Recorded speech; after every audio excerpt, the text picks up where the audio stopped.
Vamos a ver lo referente a la primera área de la farmacología, ¿ya? Yo les había mencionado que existen dos áreas importantes de la farmacología que vienen a ser la farmacocinética y la farmacodinamia, ¿ya? Cuando hablamos de farmacocinética, este tiene dos vocablos, fármaco y cinética, ¿no? Farmacón significa fármaco y el término cinética significa movimiento, desplazamiento. O sea, es el recorrido que va a realizar el fármaco desde una vía de administración hasta llegar a la última fase, ¿no? Que en este caso va a ser la excreción. O sea, y durante todo este recorrido que hace el fármaco por el organismo, este fármaco se va a ir de a poco degradando, ¿no? Hasta que se excrete por completo. ¿Ya? Entonces, cuando hablamos de farmacocinética, la farmacocinética viene a ser lo que el organismo hace con el fármaco. ¿Ya? Es lo que el organismo va a hacer con el fármaco. Es una rama de la farmacología que estudia el paso de los fármacos a través del organismo, ¿no? Esa es la definición de lo que es farmacocinética. En función del tiempo y de la dosis, ¿no? La dosis aquí va a jugar un rol muy importante. Ahora, cuando hablamos de la farmacocinética, se tiene que mencionar el proceso LATME. ¿Ya? El LATME. LATME es un acrónimo que significa lo siguiente. L es de liberación, L es liberación, A es absorción, D es distribución, M de metabolismo o biotransformación y finalmente tenemos la excreción. A ese proceso es el que se encuentra dentro de la farmacocinética. O sea, si hablamos de farmacocinética, va a comprender este proceso LATME. ¿Ya? Entonces, cuando hablamos de las vías de administración, tenemos las vías enterales y las vías parenterales.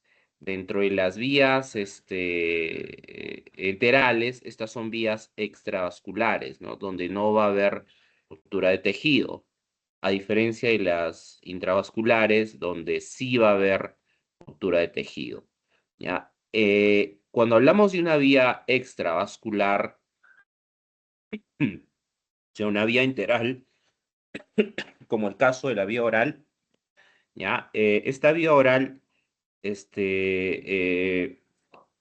con esa vía oral va a ingresar al organismo de la siguiente manera, ¿ya? Cuando ingresa el fármaco al organismo por esta vía oral, este fármaco lo primero que va a tener que hacer es liberarse. El proceso de liberación consiste en lo siguiente. El fármaco, que en este caso viene a ser el principio activo, tiene que liberarse del medicamento. ¿Ya? Ese fármaco se libera y luego este fármaco a nivel digestivo se va a desintegrar, se desintegra. Y el siguiente paso es que se solubilice con agua. ¿Ya? Entonces, una vez que ya se ha desintegrado y ya se ha solubilizado con agua, el siguiente paso es que ocurra la absorción. La absorción no es otra cosa que atravesar membranas celulares hasta que el fármaco llegue a la circulación general. ¿Ya? Es atravesar membranas celulares hasta llegar a la circulación general. A ese fenómeno se le denomina absorción. Eso es una absorción. ¿Ya? Entonces ya van dos procesos, ¿no? La liberación y la absorción. Ahora, en el caso de los fármacos, cuando llegan a la circulación general, en la circulación general nosotros vamos a tener la presencia de proteínas plasmáticas. ¿Ya? Hay proteínas plasmáticas, por ejemplo, está la albúmina, hay globulinas, como la alfa-1 glicoproteína ácida, por ejemplo. Entonces, lo que va a ocurrir con el fármaco es que se va a unir a estas proteínas plasmáticas, ¿ya? Se une a las proteínas plasmáticas. Y cuando el fármaco se una a estas proteínas plasmáticas, queda una fracción de fármaco libre, ¿ya? Va a quedar una fracción de fármaco libre. A esa fracción de fármaco libre es el único que va a continuar realizando los siguientes procesos farmacocinéticos, ¿ya? Es el que se va a distribuir, es el que se tiene que distribuir, ¿ya? Ahora, ¿cuál es la finalidad de que el fármaco se una a estas proteínas plasmáticas? El fármaco se une a las proteínas plasmáticas con la finalidad de que de manera lenta este fármaco libre se distribuya. O sea, esta distribución tiene que ser un proceso no muy rápido, tiene que ser un proceso lento, ¿ya? Entonces, una vez que ya el fármaco libre se llegó a distribuir, esta fracción de fármaco que está unida a las proteínas plasmáticas se separa. Ese fármaco se va a separar de las proteínas plasmáticas y se forma nuevamente fármaco libre y nuevamente empieza a distribuirse. ¿Ya? O sea, la única finalidad de que este fármaco esté unido a estas proteínas plasmáticas es una función, podríamos decirlo, de reserva, una función de almacenamiento del fármaco. O sea, como la distribución tiene que ser un proceso lento, el fármaco libre va a distribuirse. Y una vez que ya ese fármaco libre se ha llegado a distribuir, el fármaco se empieza a separar de las proteínas plasmáticas. Se genera nuevamente fármaco libre y ese fármaco libre se va a distribuir. ¿Ya? Ahora, ¿la distribución en qué consiste? La distribución también implica atravesar membranas celulares, ¿ya? El fármaco tiene que atravesar membranas celulares, pero en este caso, desde la circulación general, ¿no? Desde la circulación general, el fármaco se desplaza hacia lo que se denomina biofase y hacia lo que se denomina órganos metabolizadores, como el caso del hígado, por ejemplo, ¿no? Que es el principal órgano metabolizador. ¿Ya? A todo ese fenómeno se le conoce con el nombre de distribución. ¿Ya? Ese proceso de distribución, o sea, va a atravesar membranas celulares hasta que el fármaco llegue a la biofase y hasta que el fármaco llegue a los órganos metabolizadores. ¿Ya? Eso es distribución. Entonces, la idea es que cuando se administra el fármaco, la concentración del fármaco libre en la circulación no debe de ser muy alta, ¿ya? Porque si la concentración del fármaco libre en la circulación es alta, eso puede generar efectos tóxicos. La concentración del fármaco libre en la circulación debe de ser moderada y eso va a estar en función de la dosis que se esté administrando. ¿Ya? Ahora, si está en bajas concentraciones, no va a haber efecto. Si está en bajas concentraciones, no hay efecto. Si está en altas concentraciones, es un efecto tóxico. Y si está en concentraciones moderadas, ahí sí va a haber un efecto. ¿Ya? Entonces, ¿qué significa biofase? La biofase no es otra cosa que el lugar específico donde se van a ubicar estas dianas moleculares, ¿no? Es donde están los receptores, canales iónicos, por ejemplo, proteínas transportadoras, ácidos nucleicos, que son los puntos de fijación del fármaco, ¿no? Entonces, ahí eso es la biofase. Estamos hablando entonces del órgano donde el fármaco va a ejercer su efecto, ¿no? Previamente va a haber una acción, ¿no? El fármaco interacciona con su diana, con su receptor, y producto de esa interacción se produce una acción, y como consecuencia de la acción se genera el efecto. ¿Ya? Entonces, eso es la biofase, a eso se refiere cuando hablamos de biofase, ¿no? Que no es otra cosa que el lugar específico donde estos receptores, se van a ubicar, ¿no? A nivel de los órganos blancos, ¿ya? Entonces se une a ese receptor, se produce la acción y se va a producir el efecto. Entonces, el responsable del efecto terapéutico, en conclusión, va a ser el fármaco libre, ¿ya? Va a ser el fármaco libre. Pero también este fármaco libre tiene que llegar a los órganos metabolizadores, ¿no? Llega a los órganos metabolizadores. Y a nivel de estos órganos metabolizadores va a sufrir un proceso metabólico, ¿no? Sufre metabolismo. El fármaco se metaboliza y el producto del metabolismo de los fármacos se denomina metabolitos, ¿ya? Son los metabolitos. Y una vez que ese metabolito se ha formado, recién se puede excretar, recién se excreta, ya sea por vía... las principales vías de excreción son la vía renal, ¿no? A través de la orina, y la vía biliar, que es a través de las heces, ¿ya? Y existen otras vías de excreción, ¿no? Como por ejemplo la piel, ¿no? A través de la sudoración, la respiración también es otra vía de excreción, ¿ya? Pero ahí las más importantes es la renal a través de la orina, la biliar a través de las heces. Ahora, algo importantísimo que hay que eh, saber, ¿no? Nosotros sabemos que la célula tiene membranas celulares, ¿no? ¿Qué es lo que tiene que atravesar los fármacos?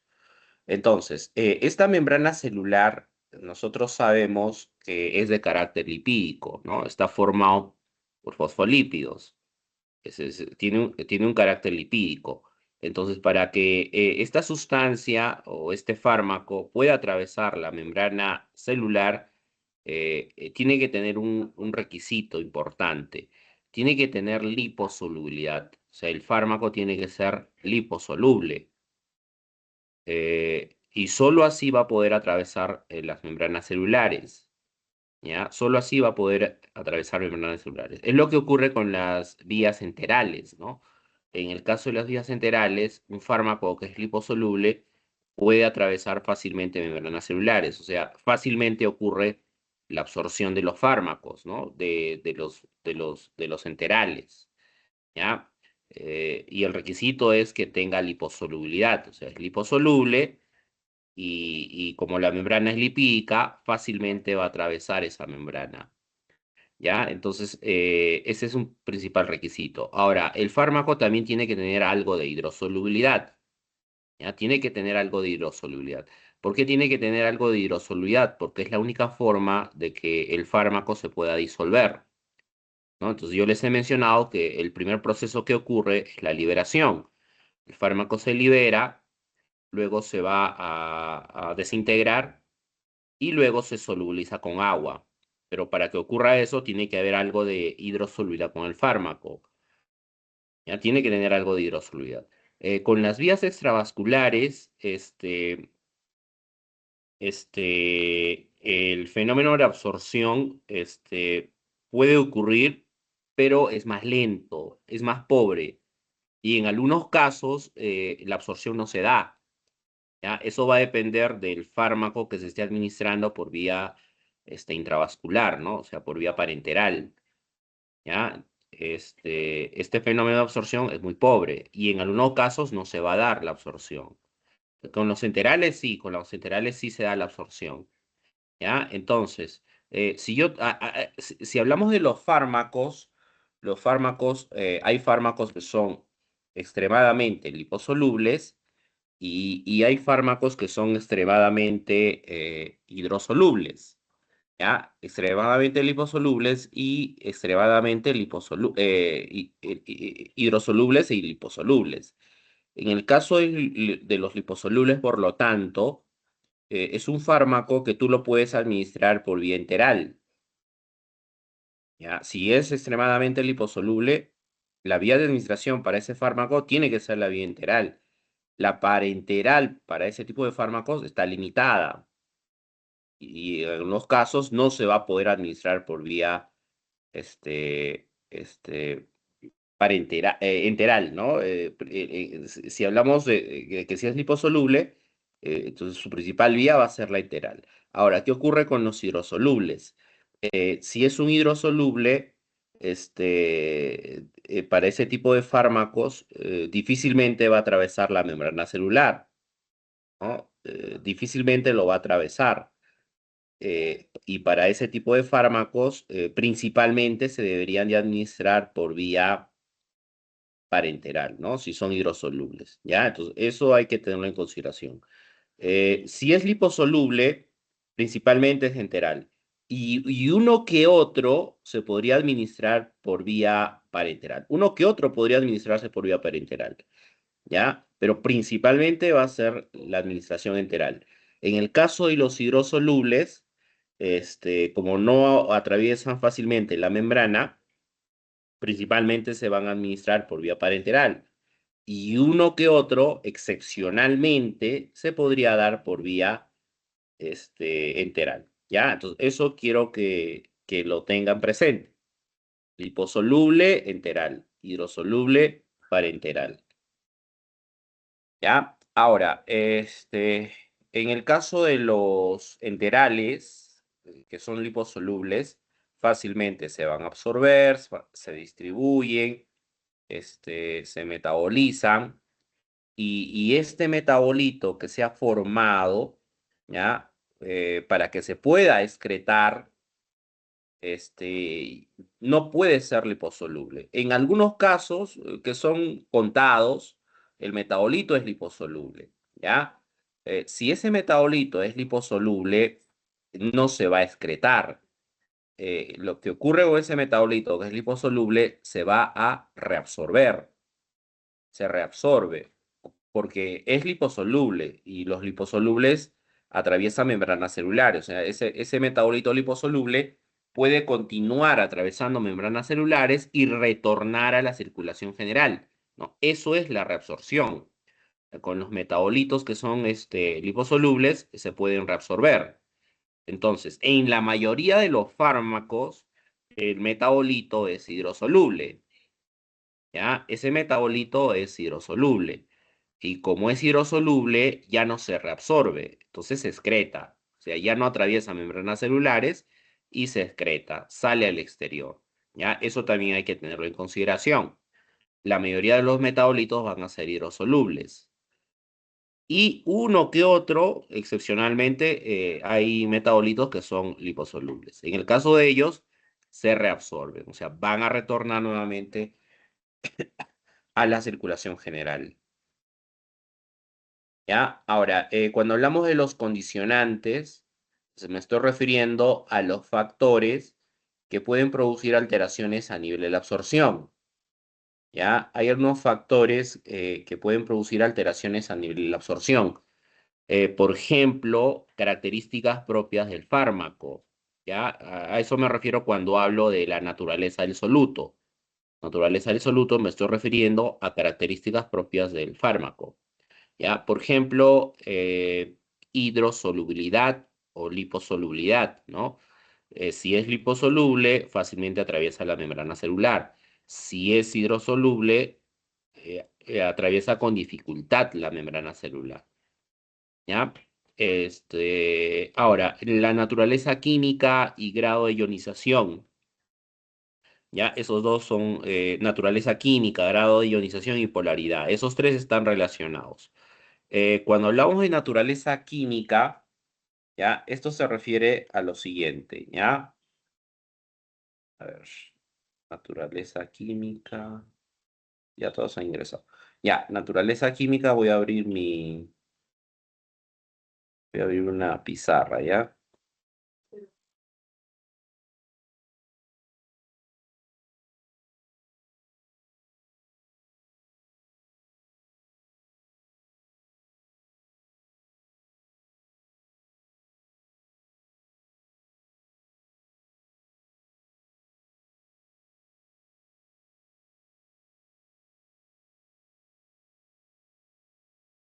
Ya. Si hablamos de la naturaleza química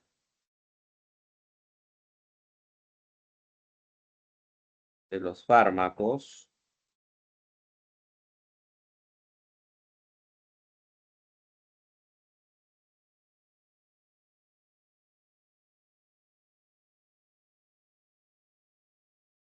los fármacos se clasifican en dos grupos, ¿ya? Hay fármacos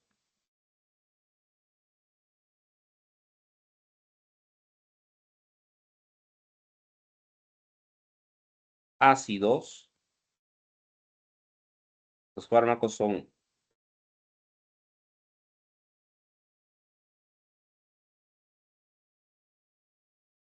de- de- son ácidos débiles y también tengo fármacos que son bases débiles, ¿ya? De esa forma vamos a clasificar a los fármacos de acuerdo a su naturaleza química, o ácidos o básicos. De esa forma los clasificamos. Son ácidos débiles o fármacos básicos débiles. ¿Ya? Entonces, estos fármacos que son ácidos y bases débiles tienen una característica de ionización, ¿no? Se pueden ionizar, ¿ya? Entonces, cuando esos fármacos se ionizan, yo voy a tener una fracción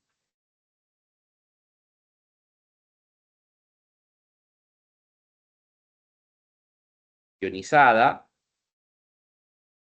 y voy a tener una fracción no ionizada.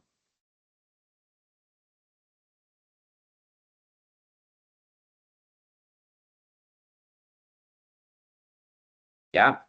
Fracción ionizada y una fracción no ionizada. Por lo general, esas dos fracciones están en equilibrio. La ionizada con la no ionizada están en equilibrio. ¿Ya? O sea, esos fármacos se van a ionizar. Cuando ingresan al organismo, se ionizan. Esta fracción que es ionizada es polar y la fracción que es no ionizada, esta es apolar.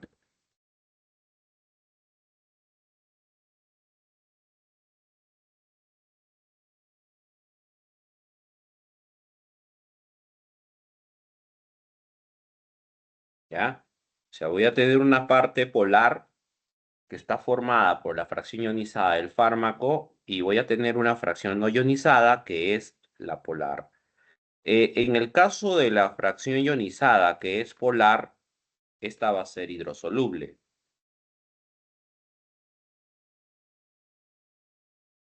¿Ya? Esa es hidrosoluble.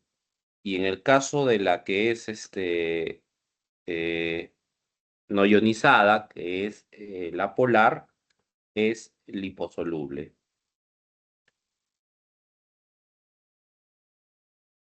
¿Ya? Es liposoluble. ¿Ya? Entonces, este es hidrosoluble y este va a ser liposoluble. Ya, entonces, como la fracción ionizada es hidrosoluble y esta no ionizada es liposoluble, la única fracción de los fármacos que se puede absorber es la liposoluble. ¿Ya? Solo esta fracción se va a poder absorber. La fracción ionizada, que es hidrosoluble, difícilmente se absorbe porque es hidrosoluble, o sea, difícilmente va a atravesar membranas celulares. ¿Ya? Entonces, eso es lo que hay que tener también en consideración. ¿Ya? Naturaleza química, ácidos básicos, grado de ionización. Tenemos una fracción ionizada, una fracción no ionizada. La fracción ionizada es polar, es hidrosoluble, y la no ionizada es apolar, y esta es liposoluble. Esta es la única fracción que fácilmente se absorbe. ¿Ya? Fácilmente se va a absorber. Entonces, a eso me refiero cuando hablo sobre la naturaleza química, el grado de ionización y polaridad del fármaco. ¿Ya? Naturaleza química, ácido básico. El grado de ionización, fracción ionizada, fracción no ionizada. Polaridad, uno es polar y el otro es apolar. El polar es hidrosoluble y el apolar es liposoluble. ¿Ya? A eso me refiero. Ahora, cuando hablamos del coeficiente de partición, los fármacos también tienen esta propiedad importante. Cada fármaco tiene un coeficiente de partición diferente, no son los mismos. En el caso del coeficiente de partición, el coeficiente de partición es una relación matemática entre la parte liposoluble, o sea, la liposolubilidad sobre la hidrosolubilidad. ¿Ya? Ese coeficiente de reparto lo que te determina es la liposolubilidad sobre la hidrosolubilidad. En el numerador va parte liposoluble y en el denominador va la parte hidrosoluble. ¿Ya? Entonces, tenemos fármacos que son de elevado coeficiente de partición y tenemos fármacos que son de bajo coeficiente de partición. Si yo tengo un fármaco que es de elevado coeficiente de partición, ¿eso qué significa? Que el numerador tiene que ser mayor, ¿no? Si yo divido 10 entre 1, el resultado es 10. Si yo divido 1 entre 10, el resultado es 0,1. Entonces, eso es matemática, eso es por matemática, ¿no es cierto? Entonces, si el resultado es mayor, si el resultado es alto, significa que el numerador es mayor. Si el resultado es pequeño, significa que el denominador es mayor, ¿ya? Entonces, si yo tengo un fármaco que es de elevado coeficiente de partición, eso significa que lo que predomina es la liposolubilidad. Es un fármaco que es muy liposoluble, o sea, fácilmente atraviesa las membranas y fácilmente se absorbe. ¿Ya? Si es al revés, fármacos de bajo coeficiente de partición, lo que predomina es la hidrosolubilidad. O sea, es más hidrosoluble que liposoluble. Por lo tanto, difícilmente se va a absorber. Ya, difícilmente atraviesa la membrana celular. ¿Ya? Entonces, eso respecto a este parámetro que viene a ser el coeficiente de partición. ¿Ya? El otro parámetro viene a ser el tamaño o peso molecular. ¿Ya? Tamaño o peso molecular. Eh, Esto se refiere al tamaño del fármaco. Si es un fármaco grande, es de elevado peso molecular y por lo tanto es más pesado. Entonces, si es un fármaco grande, pesado, difícilmente va a atravesar las membranas celulares. Si es un fármaco pequeño, es de bajo peso molecular. Ese tipo de fármaco atraviesa fácilmente las membranas celulares. ¿Ya? Eso entonces con respecto a las características propias del fármaco. Ahora, cuando hablamos ya del medio en el cual estos fármacos se administran, ¿ya? Esta característica, esta condición del medio, se refiere básicamente a la vía de administración que se está usando. Y esto está relacionado, por ejemplo, con el proceso de absorción, ¿ya? Esto afecta mucho el proceso de absorción. Eh, si es una superficie amplia, significa que la superficie de absorción es mayor. ¿Ya? Si es una superficie amplia, la superficie de absorción es mayor, o sea, se va a absorber fácilmente. Si yo tengo que la membrana celular es delgada, fácilmente se absorbe. Si la membrana celular es gruesa, difícilmente se va a absorber. La vascularización, ¿a qué se refiere? La vascularización se refiere al grado de irrigación, ¿no? Es la irrigación sanguínea, ¿ya? A eso se refiere la vascularización o irrigación sanguínea. O sea, una área que es más vascularizada es un área que es más irrigada. La absorción ahí va a ser mayor. Y si es al revés, menor vascularización, menor irrigación, ahí la absorción es menor. ¿Qué viene a ser el vaciado gástrico? El vaciado gástrico es el paso del contenido del estómago al intestino delgado a través del duodeno. ¿Ya? Entonces, ¿qué significa que el vaciado gástrico esté aumentado? Si el vaciado gástrico está aumentado, significa que el fármaco está en el intestino delgado. Y el intestino delgado tiene una mayor superficie de absorción. Por lo tanto, la absorción ahí es mayor. Pero si yo tengo que el vaciado gástrico está disminuido, significa que el fármaco está más en el estómago, todavía no pasa al intestino delgado. Y ahí la superficie de absorción es menor, ¿ya? Ahí la absorción va a ser menor, ¿ya? Entonces, esto está muy relacionado entonces con las vías de administración. En el caso de las vías enterales, ¿ya? Tenemos el caso de la vía inhalatoria, ¿ya? Que es la de mayor absorción. La vía inhalatoria va a ser de mayor absorción. ¿Por qué la vía inhalatoria es de mayor absorción? Porque esta vía inhalatoria cumple dos requisitos. Tiene una amplia superficie, ¿no? La extensión de la vía respiratoria es bien amplia, su superficie de absorción es amplia, y las membranas celulares son delgadas, ¿ya? Y en algunos lugares hay también vascularización.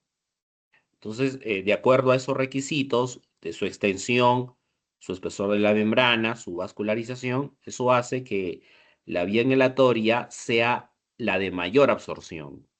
¿Ya? La vía inhalatoria es la de mayor absorción. Después de la vía inhalatoria, recién vendría la vía oral. No, perdón, hay otra vía más rápida que la oral, es la sublingual. ¿Ya? Ahí vendría la sublingual. Después de la inhalatoria viene la sublingual. ¿Por qué la sublingual es también una vía rápida, ¿no? La inhalatoria es la más rápida, ¿ya? Pero después de esta sigue la sublingual. Es rápida porque debajo de la lengua las membranas son bien delgadas y también hay vascularización a nivel de esa zona. Entonces, la vía sublingual también es una vía rápida. Después de estas dos vías, recién vendría la vía oral. ¿Ya? Recién vendría la vía oral. Y después de la vía oral vendrían las demás vías, como el caso de la vía ótica, la vía tópica, ¿no? La vía oftalmológica, y las de menor absorción van a ser la vía rectal y la vía vaginal, ¿ya? La rectal y la vaginal. Esas dos son las de menor absorción. La absorción es errática. Y en el caso de las parenterales, ¿no? Como si el fármaco es muy hidrosoluble, difícilmente se va a absorber. Ya, difícilmente se absorbe. ¿Ya? Y en algunos casos la absorción no se va a dar. En el caso de los parenterales. Pero comparando ahora un enteral, antes he comparado solo enterales. Ahora comparando un enteral con un parenteral, el parenteral va a ser más rápido. ¿Ya? El parenteral es más rápido. Ahorita vamos a ver el esquema. ¿Ya? El parenteral es más rápido que el enteral. ¿Ya? Ahora, hay factores fisiológicos que pueden producir alteraciones a nivel de la absorción. ¿Ya? Por ejemplo, ¿qué factores fisiológicos? El sexo, por ejemplo, ¿no? El varón, mujer, ahí la absorción va a ser diferente, ¿no? Eso está en función de la masa corporal de la persona. El varón por lo general tiene mayor masa corporal. ¿Qué otro factor fisiológico? En el caso de la gestación, por ejemplo, ¿ya? La gestación. Otro factor sería la menstruación, ¿no? En el caso de las mujeres, ¿ya? Entonces son algunos ejemplos fisiológicos que podrían producir alteraciones a nivel de la absorción. Ahora, factores patológicos. Si hablamos de factores patológicos, a esto me estoy refiriendo sobre algunas patologías que pueden afectar la absorción de los fármacos. Por ejemplo, problemas a nivel cardíaco, a nivel del corazón, ¿ya? Y los problemas digestivos. Por ejemplo, una gastritis, una diarrea, vómitos, ¿no? Esas son situaciones en las cuales la absorción va a estar disminuida, ¿ya? En el caso del corazón igual, ¿no? Un paciente que tenga un problema cardíaco, como una insuficiencia cardíaca, hace que la absorción también se vea alterada, ¿no? Ahí la absorción también va a estar disminuida, ¿ya? Porque el corazón es el que bombea sangre. Si es un corazón debilitado, es un corazón que está muy relajado. Ahí la irrigación va a estar disminuida, ¿ya? Entonces son algunos factores patológicos que alteran la absorción. Ahora, si hablamos de factores individuales, ¿ya? Si hablamos de factores individuales, estoy hablando, por ejemplo, de alguna característica del individuo en el cual ese paciente, por decir, carece de una enzima, ¿no? Tiene deficiencia de una enzima, o sea, es un problema genético que ha nacido de esa forma y por lo tanto eso puede alterar la absorción de los fármacos, ¿ya? A estos factores individuales, tienen un nombre, ¿no? A ver, quiero que me digan cómo se denominan esos factores individuales. ¿Qué nombre tienen? A ver, ¿cómo se denominan esos factores individuales? ¿Qué nombre tienen? Que ya hemos visto en la clase anterior. ¿Cómo se denominan esos factores individuales? ¿Cómo se Sitio. llamarían? Claro. ¿Quién habló? ¿Quién habló? Buenos días, profesor. Joner, ¿no? Muy bien, Joner. Eso es una idiosincrasia. Perfecto. Eso viene a ser una idiosincrasia, ¿ya? Entonces, me refiero cuando hablo de factores individuales. Entonces, si hablamos de estos factores individuales, eso está relacionado con las idiosincrasias, ¿ya? Esos son las idiosincrasias. Por lo general son idiosincrasias verdaderas, ¿no? Idiosincrasias verdaderas, que está relacionado con algún problema genético, ¿ya? De la persona. ¿Ya? Esto ya lo paso. Ya, este esquema es importante, ¿ya? ¿Por qué este esquema es importante? Este esquema me explica, por ejemplo, para el caso de las vías parenterales. A ver, acá está la vía oral. Empecemos por la oral, ¿ya? Este es el recorrido que va a hacer el fármaco en el organismo. Administras el fármaco por vía oral, ¿ya? Llega al estómago. Hemos dicho que aquí en el estómago el fármaco se va a liberar. Aquí ocurre el proceso de liberación. El fármaco se desintegra, luego se solubiliza y luego se absorbe a nivel intestinal. ¿Ya? La absorción principalmente va a ocurrir a nivel intestinal. El fármaco atraviesa esas membranas celulares y luego a través de la vena porta llega al hígado. ¿Ya? Todavía no ingresa a la circulación general. Todavía no va a ingresar a la circulación general. ¿Ya? Y a través de la sangre venosa lo lleva al corazón, ¿ya? La vena porta lo lleva al hígado y a través de la sangre venosa lo lleva al corazón. Y del corazón, ese fármaco se dirige al pulmón, ¿ya? Y el pulmón, a nivel pulmonar, se realiza el proceso miostático, ¿no? Ahí ocurre el intercambio, ¿no? El intercambio gaseoso, ¿no? Ahí hay interconversión de sangre venosa a sangre arterial. O sea, cuando ocurre eso, recién decimos que el fármaco llega a la circulación general, ¿no? Ahí el fármaco va a llegar a la circulación general. O sea, todo este paso sería absorción, ¿no? Todo este paso sería absorción, ¿no?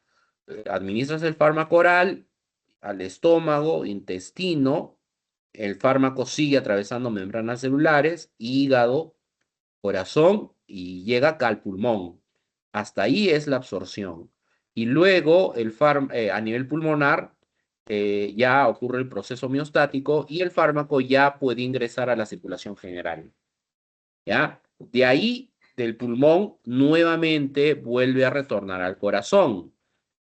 ¿Ya? O sea, de la circulación general retorna al corazón. Ahí el fármaco ya, este órgano que es el corazón va a ser el responsable de distribuir el fármaco, ya lo distribuye. Y del corazón, ¿a dónde lo distribuye? Dijimos, lo distribuye a dos lugares, a la biofase y a los órganos metabolizadores. ¿Ya? La biofase y a los órganos metabolizadores. A la biofase, los tejidos, ¿no? Los órganos, donde ocurre la acción y el efecto, ¿ya? Y a los órganos metabolizadores, como el caso del hígado, lo dirige al hígado. Eso es distribución. Y finalmente, a nivel hepático, ocurre el proceso metabólico. Aquí se metaboliza, ¿ya? El metabolismo, no se olviden que se da siempre con enzimas. Si hablamos de enzimas, las responsables del proceso metabólico son las enzimas. Entonces, si hablamos del metabolismo de los fármacos, es un proceso que se da por enzimas, ¿ya? Las enzimas van a ser las responsables de metabolizar al fármaco. Ahora, eso es si lo administras por vía parenteral, ¿no? Perdón, por vía enteral, ¿no? Como el caso de la vía oral, ¿ya? Entonces, quiero que vean algo acá interesante. A nivel intestinal, ¿ya? A nivel intestino delgado, nosotros tenemos una cierta cantidad de enzimas. Hay enzimas. A nivel hepático también tenemos enzimas. Y a nivel pulmonar también tenemos enzimas. ¿Ya? A nivel del pulmón también hay enzimas. Entonces, como hay enzimas a nivel de esos tres órganos, el fármaco podría sufrir un metabolismo previo. ¿Ya? Va a sufrir un metabolismo previo. Entonces, si tú lo administras por vía oral, llega al intestino. El fármaco va a sufrir un metabolismo previo. A ese metabolismo previo se le denomina fenómeno de primer paso. ¿Ya? Es un fenómeno de primer paso intestinal. O sea, es un metabolismo pequeño que ocurre con el fármaco. Un metabolismo pequeño. Eso es un fenómeno de primer paso. Fenómeno de primer paso se le llama así porque el metabolismo en sí todavía no va a ocurrir. ¿Ya? En sí, el fármaco todavía no se metaboliza de manera completa. Luego, a nivel hepático, ¿no? En el hígado. Llega al hígado y acá también hay enzimas. Acá hay un metabolismo previo. ¿Ya? O sea, también sería un fenómeno de primer paso hepático. Y a nivel pulmonar también hay enzimas. Aquí el fármaco también puede sufrir metabolismo. Sería un fenómeno de primer paso pulmonar. O sea, si hablamos de un fármaco que se administra por vía oral, este fármaco tiene un fenómeno de primer paso intestinal, tiene un fenómeno de primer paso hepático y tiene un fenómeno de primer paso pulmonar. Y el metabolismo en sí es cuando ya el corazón lo distribuya. Ya este corazón lo distribuye a la biofase y lo va a distribuir a los órganos metabolizadores, principalmente el hígado. Y aquí ya ocurre metabolismo. Esto ya es metabolismo. Eso ya no es fenómeno de primer paso. Eso es un metabolismo.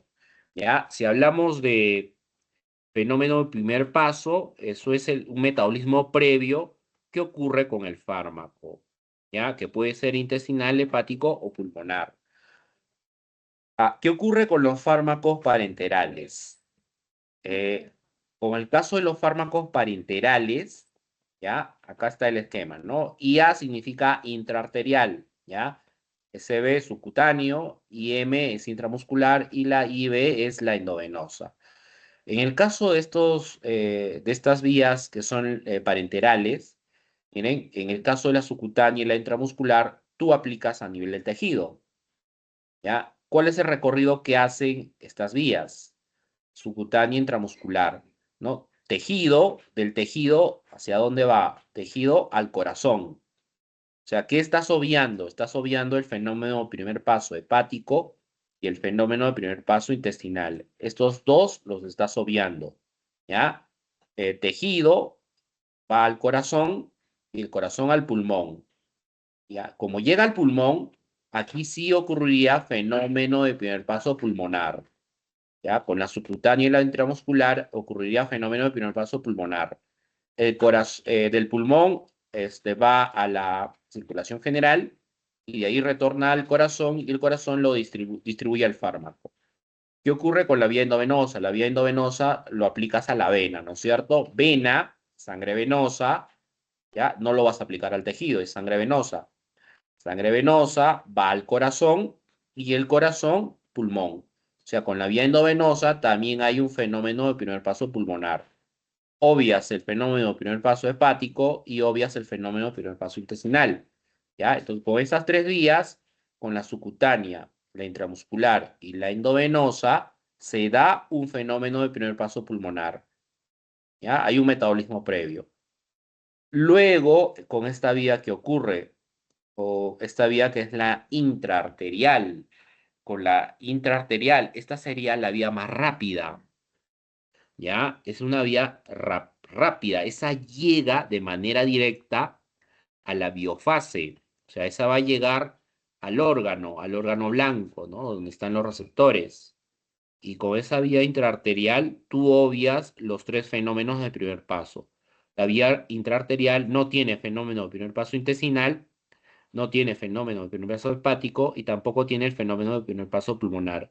O sea, esa vía intraarterial es una vía rápida, es la más rápida, ¿ya? De todas las parenterales es la más rápida. ¿Por qué es la más rápida? Porque no se da fenómeno de primer paso. En cambio, la subcutánea, la intramuscular y la endovenosa sí tienen fenómeno de primer paso pulmonar, o sea, son más lentas, ¿ya? Esas son más lentas que la intraarterial. La endovenosa es más rápida, ¿no? De las tres, la endovenosa es más rápida, ¿ya? Subcutánea e intramuscular van por ahí, su rapidez va por ahí, ¿ya? Entonces, eso es importante, por favor, ¿ya? Eso es importante mencionarlo.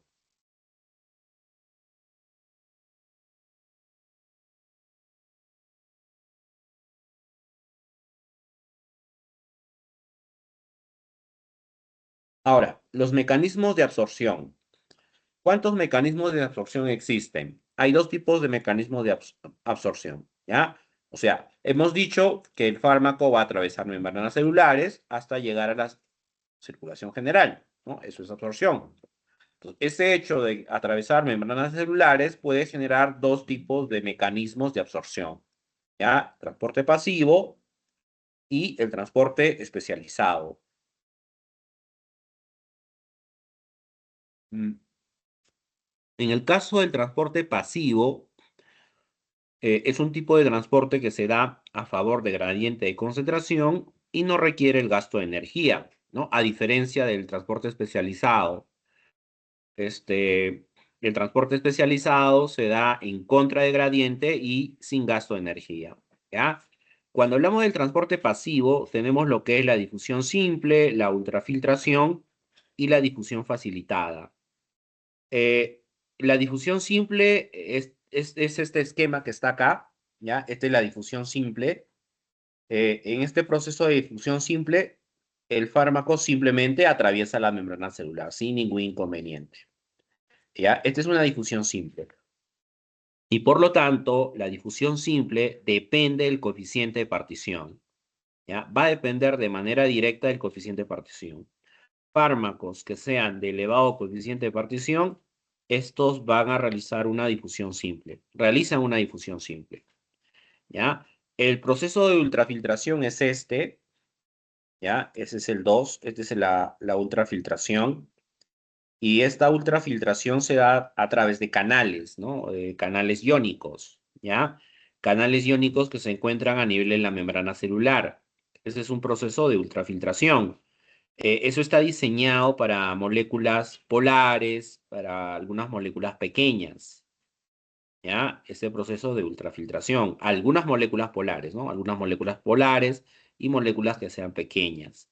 O sea, el tipo de, si es un fármaco que se absorbe, hemos dicho que la absorción de los parenterales está limitada, ¿ya? Se daría por un proceso de ultrafiltración en este caso, o por un proceso de difusión facilitada, ¿ya? En el caso de la difusión facilitada se le denomina de esa manera porque es el caso 3, este de acá, ¿ya? Esa difusión facilitada se da gracias a proteínas transportadoras. El fármaco se une a esa proteína transportadora y solo así va a poder atravesar la membrana celular, ¿ya?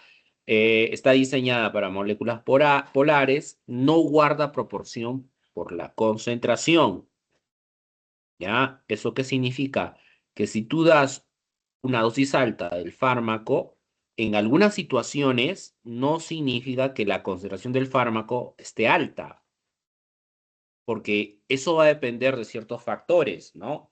Factores que hemos visto hace un momento, ¿no? Factores fisiológicos, factores patológicos, ¿no? Y la naturaleza del fármaco, ¿no? Naturaleza del fármaco, factores fisiológicos y factores patológicos.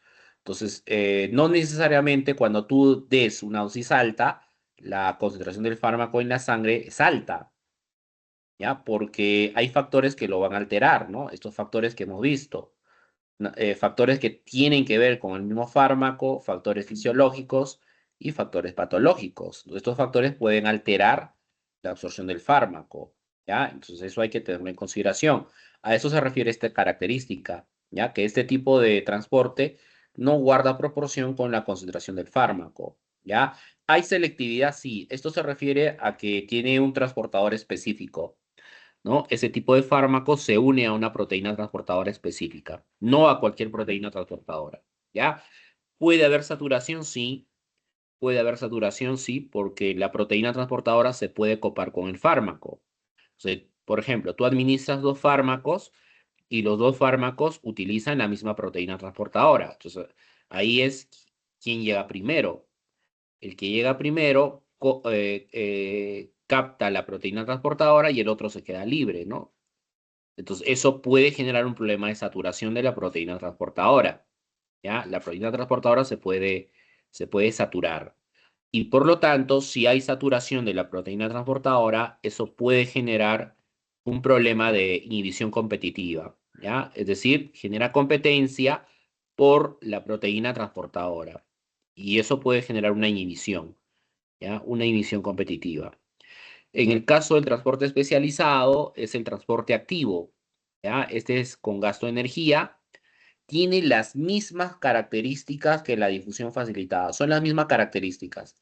Está dado para moléculas polares, no guarda proporción con la concentración, ¿ya? Porque hay factores fisiológicos, patológicos que pueden afectar la absorción. Es selectivo, o sea, requiere de proteínas transportadoras, tiene una proteína transportadora específica. Esa proteína transportadora se puede saturar y por lo tanto puede generar inhibición competitiva. O sea, son las mismas características que la difusión facilitada. La diferencia está que este es sin gasto de energía y este es con gasto de energía. Es la única diferencia, ¿ya? Otro tipo de transportes especializados son la endocitosis y la exocitosis, ¿ya? La endocitosis y la exocitosis. Ah, ya. En el caso de los fármacos ácidos y los fármacos básicos, ¿no? Hemos dicho que de esa forma clasificamos a los fármacos, ¿no? En fármacos ácidos y fármacos básicos, ¿ya? Entonces, esos fármacos se pueden ionizar. Pueden tener una fracción ionizada y pueden tener una fracción no ionizada. Entonces, cuando tú administras un fármaco ácido o un fármaco básico, ¿ya? La absorción se va a ver alterada dependiendo del pH fisiológico del organismo. ¿Ya? Ese pH fisiológico puede alterar la absorción de ese fármaco ácido o de ese fármaco básico, ¿ya? A ver, les voy a explicar este esquema, ¿ya? Este es el rango de pH. El rango de pH va de 0 a 14, ¿no es cierto? O sea, 2 es ácido, 4 es ácido, 6 es ácido. Y de 7 hacia arriba es básico, ¿no? 8, 10, esto es básico, ¿ya? Lo de acá es ácido y lo de aquí es básico, ¿ya? Quiero que vean la flecha, ahí hay dos flechas, una flecha rosada y esta flecha azul. En esta flecha rosada, ¿qué te indica? Fármaco ácido progresivamente más ionizado, ¿ya? Fármaco ácido progresivamente más ionizado, o sea, aquí predomina la fracción ionizada. Acá en celeste, ¿no? La punta está hacia arriba en este caso. Fármaco básico progresivamente más ionizada, que igual, el que predomina es la fracción ionizada, ¿ya? Entonces tienen que ver la flecha, ¿ya? Entonces, ¿qué ocurre si yo administro un fármaco ácido y el pH fisiológico en el cual se va a entrar el fármaco, ¿ya? Es un pH ácido, ¿ya? Entonces, si es un fármaco ácido y el pH fisiológico es ácido, ¿ya? En ese tipo de fármacos, lo que va a predominar es la fracción no ionizada, ¿ya? Ahí predomina la fracción no ionizada. Pero si es al revés, fármaco ácido y el pH fisiológico es básico, ¿ya? Entonces ahí fíjese en la flecha, fármaco ácido, medio básico, ahí en este caso va a predominar la fracción ionizada, ¿ya? Ahora, en los básicos, fármaco básico en medio ácido. Si es un fármaco ácido en un medio ácido, predomina la fracción ionizada. Si es un fármaco básico en un medio básico, ¿ya? Fármaco básico en un medio básico, predomina la fracción no ionizada. Simplemente es fijarse en la flecha, ¿ya? Aquí la flecha apunta hacia la fracción ionizada. Aquí va a ser más ionizado. Aquí arriba es menos, acá arriba es menos ionizado. En los básicos, al revés. Fíjense en la flecha, ¿ya? Aquí arriba es ionizado y acá abajo es no ionizado. Entonces, eso tienen que aprendérselo de memoria, ¿ya? Eso tienen que aprendérselo de memoria, ¿ya? Entonces, ¿qué hemos dicho? Vamos a hacer el resumen acá abajo, ¿ya? Con otro, a ver.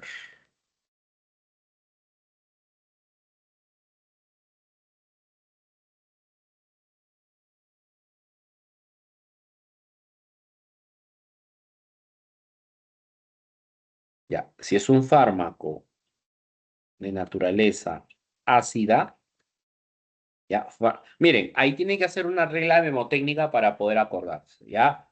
Fármaco ácido en medio básico.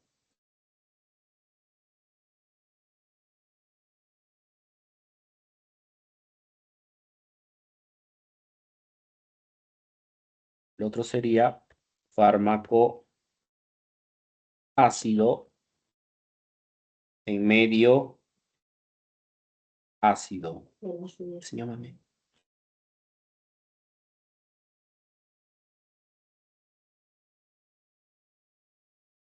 Ya, entonces, si es un fármaco ácido en un medio básico, ¿ya?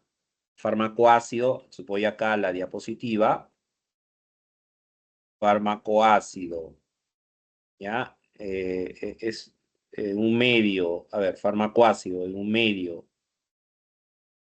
básico, fármaco ácido en un medio ácido, ahí va a predominar la fracción ionizada, ¿ya? Entonces, eso lo anoto ahí. Ácido medio básico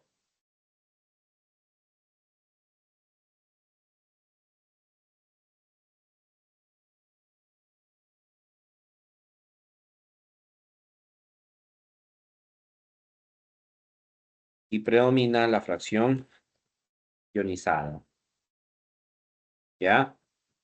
Predomina la fracción ionizada. Y si es al revés, fármaco ácido en medio ácido,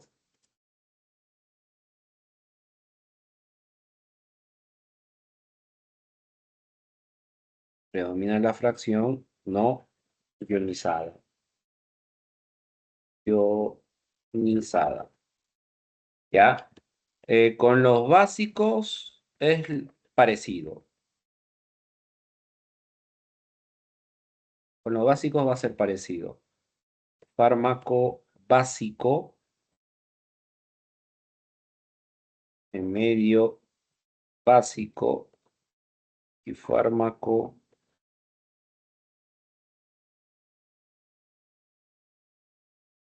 básico y medio ácido, ¿ya?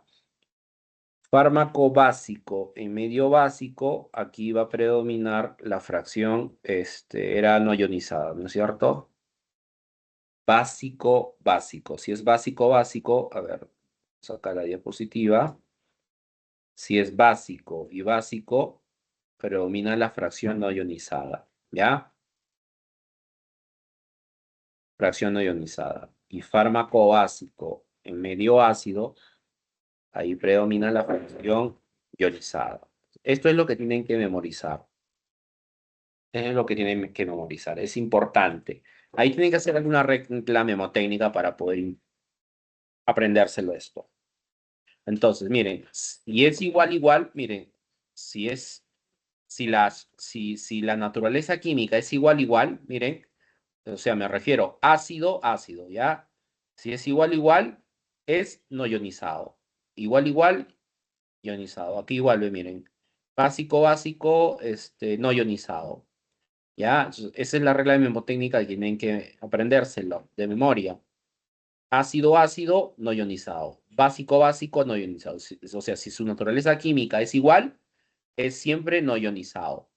Pero si es diferente, o sea, si es ácido básico, no, ahí es diferente, es siempre ionizado. ¿Ya? Aquí igual, básico ácido es ionizado. Entonces, esto es muy importante por lo siguiente. En emergencia, a nivel de los hospitales, siempre llega a situaciones en las cuales tenemos pacientes intoxicados por fármacos, ¿ya? Entonces, cuando llega un paciente que tiene una intoxicación por un fármaco, lo que yo tengo que indagar es de qué naturaleza es ese fármaco, si es ácido o si es básico. ¿Qué ocurre si es un fármaco? Si ese es un paciente que ingresó a emergencia y ese paciente se intoxicó o trató de quitarse la vida utilizando un fármaco ácido. ¿Qué es lo que yo debo de hacer? Nosotros hemos dicho que la fracción ionizada, ¿no es cierto? Esta fracción ionizada hemos dicho que esta es polar, la ionizada es polar, Por lo tanto, es hidrosoluble,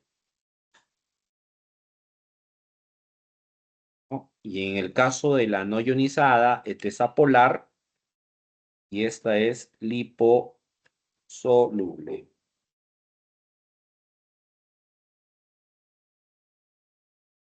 ¿Ya? La liposoluble. Entonces, si es liposoluble, atraviesa membranas celulares. Si es hidrosoluble, no atraviesa membranas celulares.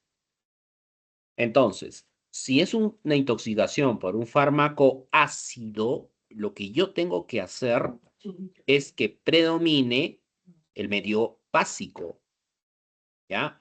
Entonces, si yo ya sé que la intoxicación ha ocurrido por un fármaco ácido, pues ahí lo que tengo que hacer es alcalinizar el medio. O sea, le tengo que generar un pH alcalino.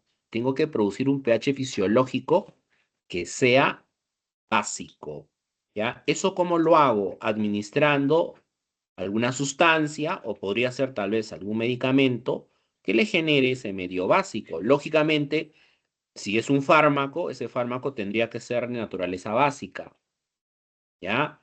Entonces, si es una intoxicación por un fármaco ácido, tenemos que alcalinizar el medio, ¿ya? Alcalinizamos el medio. Eso es fácil, eso es bien sencillo. Hay un fármaco que hace eso. Un fármaco que te genera un medio alcalino, que te genera un pH alcalino, es el bicarbonato de sodio, ¿ya? Es el bicarbonato de sodio. La presentación del bicarbonato de sodio, hay vía oral, viene en polvo, pero también hay bicarbonato de sodio parenteral, que viene en ampollas. Entonces, en esa situación, ¿qué hay que hacer? Colocarle bicarbonato de sodio, ¿no? En ampollas, ¿no? Si es una intoxicación por un fármaco ácido, pues la forma como tú vas a alcalinizarlo es administrándole bicarbonato de sodio. Le administras el bicarbonato de sodio y con eso vas a hacer que la fracción de ese fármaco ácido esté ionizado, o sea, predomine la fracción ionizada, ¿no? Y como es hidrosoluble, ya no se va a reabsorber, no se reabsorbe, se excreta, ¿ya? Ahí lo que vas a hacer es excretar el fármaco. ¿Qué ocurre si es al revés? Si es un fármaco, intoxicación por un fármaco básico. Si es una intoxicación por un fármaco básico, lo que tienes que hacer es acidificar el medio, ¿ya? Acidificas el medio.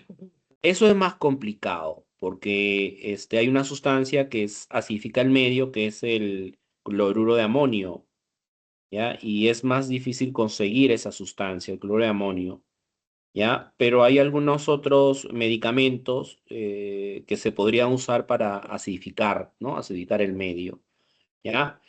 Entonces, fármaco básico, acidificas el medio y con eso lo que vas a hacer es que predomine la fracción ionizada, ¿no? Esa fracción ionizada es hidrosoluble y el fármaco se excreta, ¿ya? Entonces, son situaciones que van a ocurrir, son situaciones con las cuales se van a topar, ¿no? Cuando lleguen al hospital. Situaciones en las cuales ha habido intento de suicidio utilizando medicamentos. Entonces ahí, ¿qué tienes que saber? Si ese medicamento que has administrado ha sido ácido o básico, ¿ya? Si es ácido, ya saben qué hacer. Alcalinizamos con bicarbonato, eso es fácil. Si ha sido un fármaco básico, así, ahí eso es más complejo. Tienes que acidificar el medio, ¿ya? Ahí se acidifica el medio. A ver si lo puedo exportar ya. Share.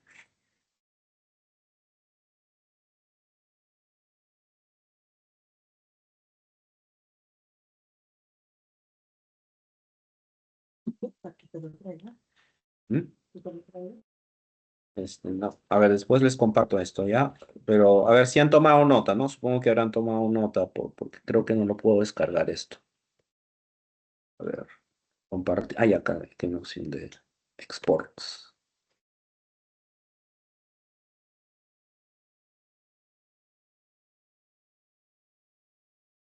JPG medio, vamos a ponerle. Small está bien, Sports. Ya, lo voy a compartir ahí al WhatsApp, ¿ya?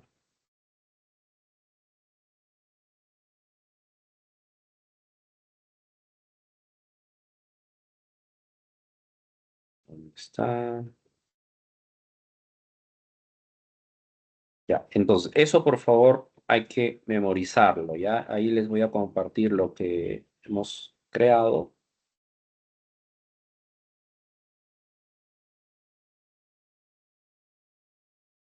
¿Está? Y continuemos.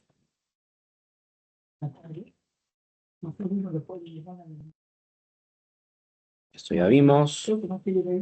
Ya. El siguiente paso viene a ser lo que es la distribución de los fármacos. Ya hemos dicho que los fármacos se van a distribuir, ¿no es cierto? El órgano responsable de esa distribución va a ser el corazón.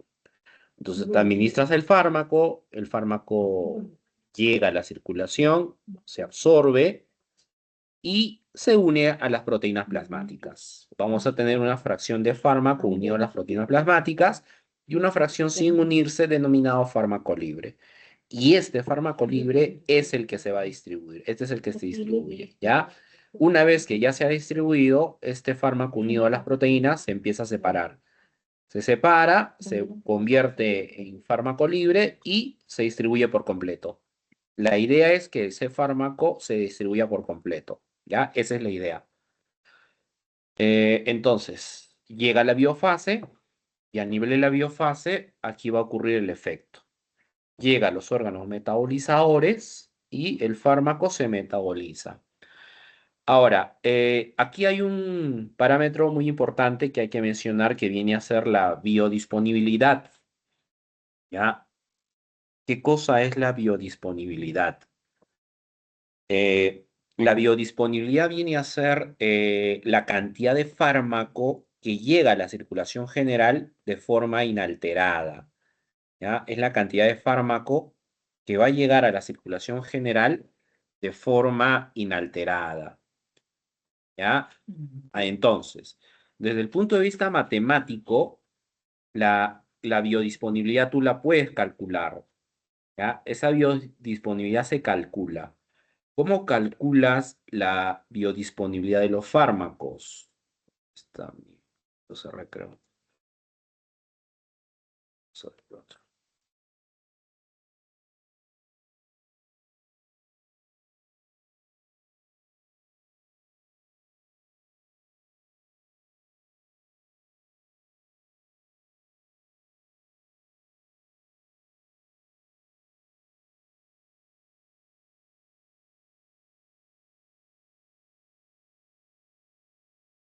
Ya. A ver, matemáticamente esa biodisponibilidad se puede calcular. ¿Ya? Tú lo calculas de la siguiente forma. La,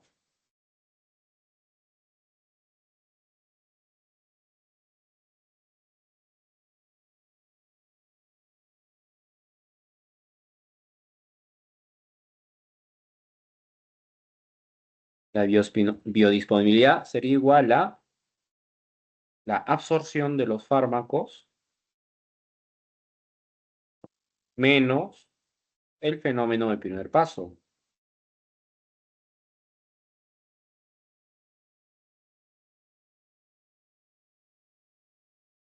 De primer paso.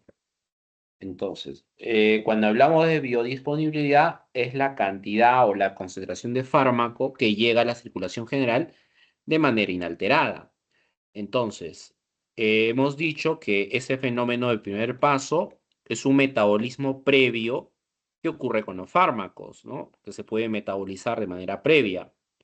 Entonces, si hablamos de la biodisponibilidad, ¿no? El fármaco se absorbe y a este metabolismo previo, a la absorción la restamos, ¿no es cierto?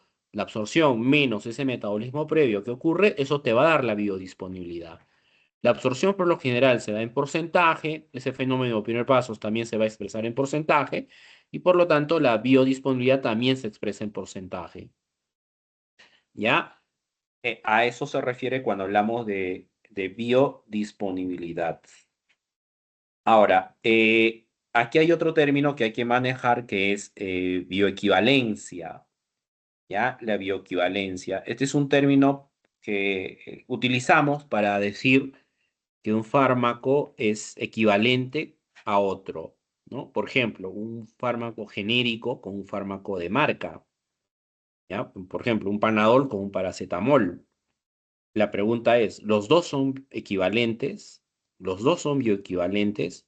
O sea, la única forma para decir que los dos sean bioequivalentes es que tengan la misma biodisponibilidad. Si los dos tienen la misma biodisponibilidad, sí son equivalentes. Entonces, ¿eso qué significa que sean bioequivalentes? Que tú podrías dar paracetamol o podrías dar Panadol, cualquiera de los dos, sin ningún problema, sin ningún inconveniente. ¿Ya? Entonces, para eso se tienen que hacer estudios, se tienen que hacer estudios de bioequivalencia. Se hacen estudios de bioequivalencia y ahí se establece si esos dos fármacos son equivalentes o no. ¿Ya? Los que tienen que hacer esos estudios de bioequivalencia son los laboratorios farmacéuticos. Los laboratorios farmacéuticos, son los que tienen que realizar ese tipo de estudios.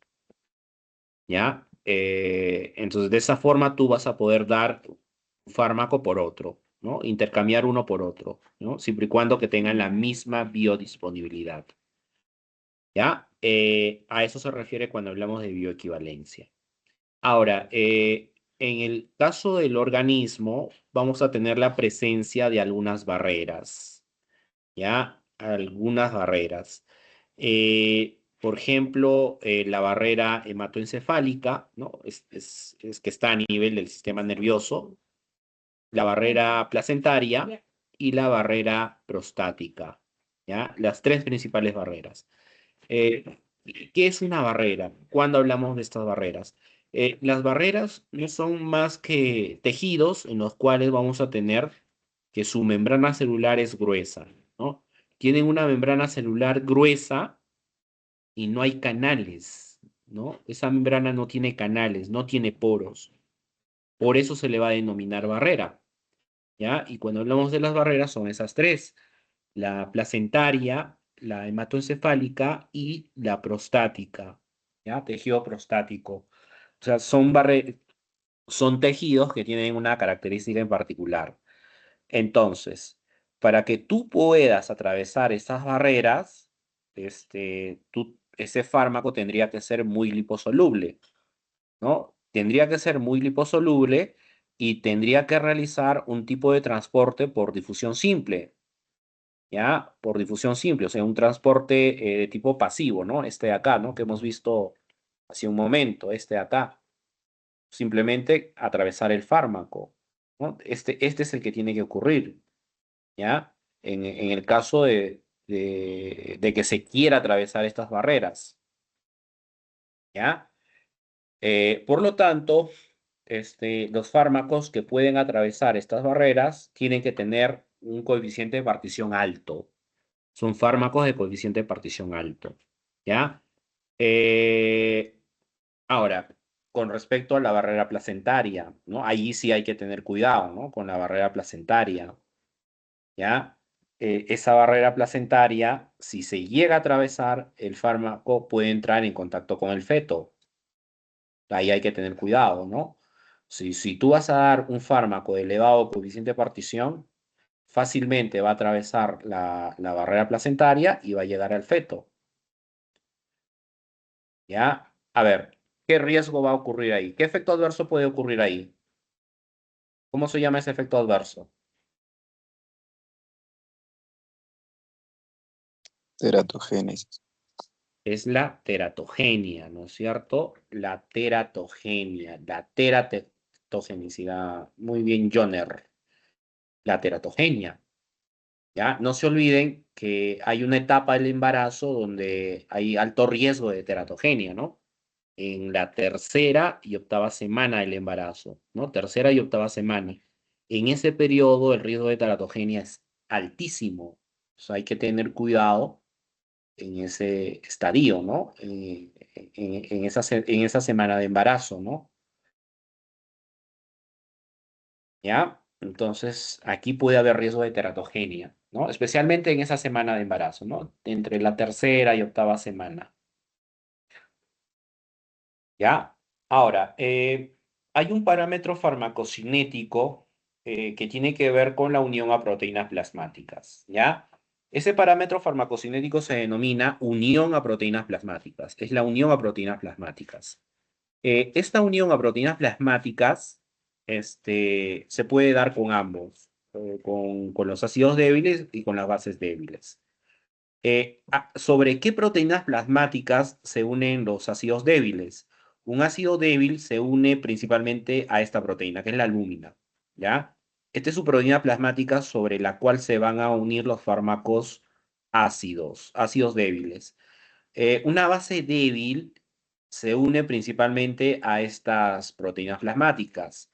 La alfa-1 glicoproteína ácida se une a algunas lipoproteínas, a globulinas y en menor cantidad a la albúmina. ¿Ya? Estas son proteínas plasmáticas sobre las cuales estos fármacos se van a unir. La unión en ambos casos de estos fármacos con su proteína tiene que ser reversible, ¿ya? Tiene que ser siempre reversible, o sea, se une, llega un tiempo y se tiene que llegar a separar, ¿ya? La afinidad del fármaco ácido para su proteína plasmática, que es la albúmina, es elevada. ¿Ya? Tiene una afinidad elevada, o sea, se une fácilmente a la albúmina. En cambio, en el caso de las bases débiles, tiene una afinidad baja, ¿ya? Es de afinidad baja. Número de sitios de fijación de los fármacos ácidos es baja. En el caso de las bases débiles, existen pocos sitios perdón, es de elevado, tiene elevados sitios de fijación, ¿no? Tiene elevados sitios de fijación de estos fármacos con estas proteínas, ¿ya? Ahora, los problemas de saturación con los ácidos débiles es bien posible que ocurran problemas de saturación, ¿ya? Es bien probable que pueda ocurrir problemas de saturación, porque estos tienen una afinidad elevada, ¿no? Son de afinidad elevada, entonces fácilmente se unen y si tú administras dos fármacos ácidos, ¿no? Al mismo tiempo, el problema de que se una la proteína, se une a la proteína y lo que va a ocurrir es que el otro fármaco ya no se pueda unir a la albúmina. No se une a la albúmina y ahí estás generando el problema de saturación. ¿Ya? Con los ácidos débiles es probable que ocurra estos problemas de saturación y por lo tanto es muy probable que ocurran los problemas de interacción, ¿no? Con con las bases débiles es al revés. Es poco probable que ocurran las saturaciones, ¿ya? Es poco probable y los problemas de interacción también va a ser poco probable. Y aquí hay una relación de algunos ácidos débiles. Los más importantes, los AINES, por ejemplo. Los AINES son ácidos débiles, ¿no? Los corticoides son ácidos débiles, los diuréticos son ácidos débiles, los hipoglicemiantes son ácidos débiles, los antilipidémicos para controlar niveles de colesterol, triglicéridos, ácidos débiles, barbitúricos, el caso del fenobarbital, ¿ya? Que se utiliza, no se olviden, como antiepiléptico en pediatría. Es un antiepiléptico usado en pediatría, pero también tiene una actividad sedante, es un sedante potente y es controlado. El otro es el tiopental sódico y el tiopental sódico se utiliza como anestésico general. De los básicos débiles están aquí los betabloqueadores utilizados para problemas de arritmias, que ya vamos a ver qué tipo de arritmias son, ¿ya? Aquí está el atenolol, propranolol, bisoprolol, por ejemplo, ¿ya? La imipramina, que es un antidepresivo, ¿ya? El lidocaína, que es un anestésico local. La clorpromacina, que este es un antipsicótico, ¿ya? Entre los más importantes. Ahora, las benzodiazepinas, a ver, no me acuerdo qué tipo de... Cuando tengan dudas, se van al chat GTP, ¿ya? Cuando yo tengo dudas, me voy al chat GTP, hay que usar la inteligencia artificial ahora. Acá me voy al chat GTP y le voy a preguntar qué tipo de fármacos son las benzodiazepinas, ¿ya?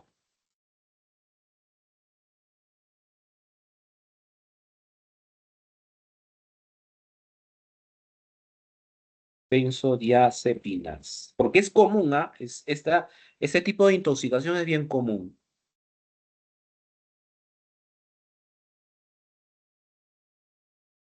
No me acuerdo qué tipo de fármaco. Creo que son ácidos, si no mal recuerdo. No. A ver, pero vamos a preguntarle a ver qué sale.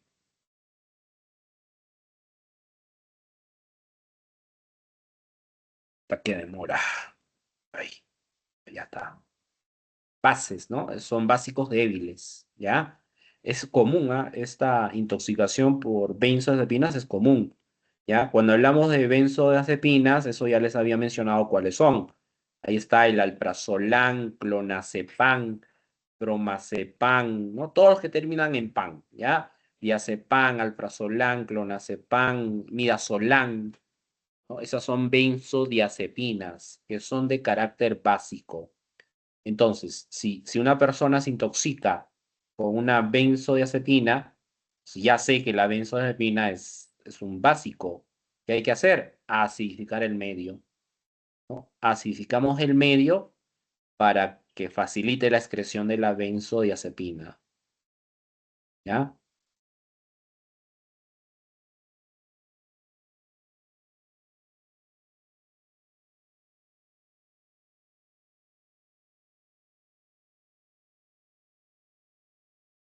Ah, ¿ya? Entonces, miren, cuando hablamos de esta unión a proteínas plasmáticas, esta unión a proteínas plasmáticas, nosotros vamos a tener fármacos que son de elevada unión, ¿ya? Hay fármacos que son de elevada unión a proteínas plasmáticas y vamos a tener fármacos de moderada unión y fármacos que son de baja unión a proteínas plasmáticas.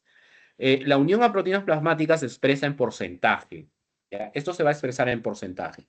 Por ejemplo, si es de elevada, eso estará cerca al 100%, ¿no? 90, entre 90 99%, ese será de elevada, ¿no? Moderada tal vez entre el 50 o 45 tal vez, ¿no? 45, 55%, tal vez podríamos decir que es moderada. Y baja ya si es por debajo del 50, ¿no? 40, 30, 10%, ¿no? Eso será de baja unión a proteínas plasmáticas, ¿ya? Entonces, ¿qué significa? A ver, eso también quiero que entiendan. Voy otra vez al Miró, ¿está? ¿Qué significa, ya, que sea un fármaco de elevada unión a proteínas plasmáticas, ¿ya? Pongamos un ejemplo. A ver, UPP no es un partido político, ¿ah?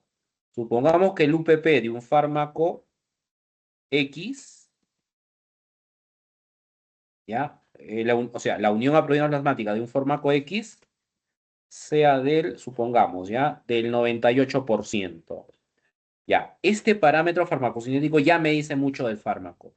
Si la unión a la proteína plasmática de ese fármaco es del 98%, eso significa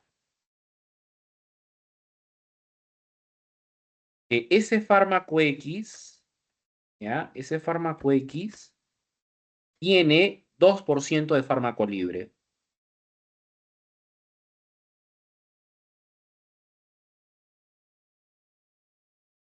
¿Ya? Eso es lo que significa.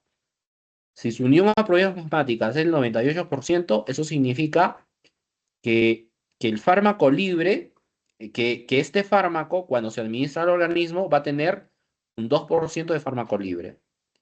Y solo tú requieres de ese 2% para que haya efecto. ¿Ya? Eso es lo que significa. O sea, solo tú requieres que haya 2% para que haya un fármaco libre. Supongamos que yo tenga otro fármaco, un fármaco X, cuya unión también sea alta, ¿ya? Vamos a ponerle 96%. ¿Ya? 96%. ¿Y qué ocurre? Fármaco, vamos a ponerle fármaco Y ya. Fármaco Y, ¿ya? Dos fármacos diferentes, pero son de elevada unión. Los dos fármacos son de elevada unión. Y para remate son ácidos, por decir son ácidos, ¿ya? Fármacos ácidos de elevada unión a proteína plasmática, supongamos. 98% y el otro 96%, son de elevada. Entonces, ¿qué ocurre si tú administras simultáneamente esos dos fármacos al mismo tiempo? Si tú los administras, estos dos fármacos que son de elevada unión al mismo tiempo, eso va a generar algo. Eso va a generar competencia por la proteína transportadora, ¿no? Como son fármacos ácidos, compiten por la fijación a la albúmina, ¿no? Van a competir por su fijación a la albúmina, ¿ya? Entonces, supongamos que el fármaco X llega primero, ¿no? Supongamos. Y queda una pequeña fracción de fármaco para el otro, ¿no? La fracción eso va a alterar la unión a proteínas plasmáticas, alteraría la fracción de proteínas plasmáticas de uno de los fármacos, ¿ya? Entonces, si este tenía 96%, eso significa que ese fármaco Y tiene 4% de fármaco libre.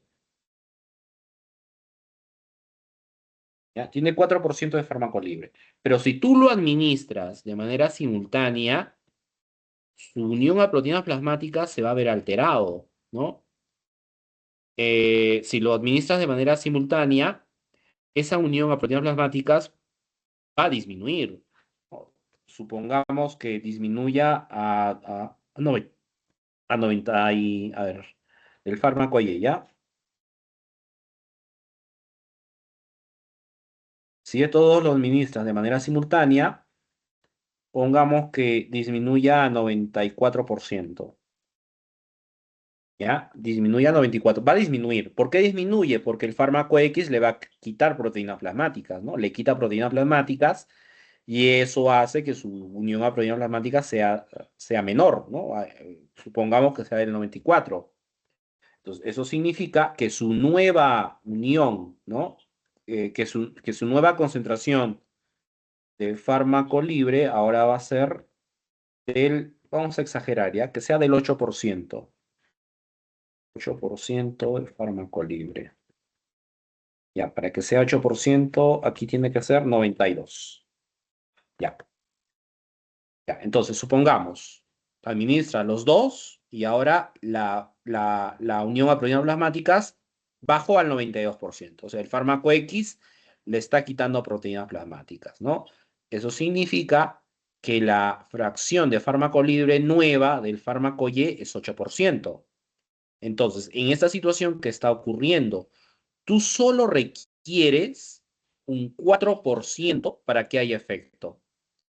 Solo se requiere un 4% de ese fármaco para que haya efecto. Pero en esta nueva situación se ha duplicado. 8% de fármaco libre. Se ha duplicado, ¿no? Es el doble. Entonces, ¿qué está ocurriendo? Aquí hay una sobredosis. Es una sobredosis de este fármaco Y que estás dando. Y por lo tanto, si es una sobredosis, eso le va a producir un efecto tóxico, ¿no? Eso le va a producir un efecto tóxico. Le va a producir gran cantidad de efecto adverso.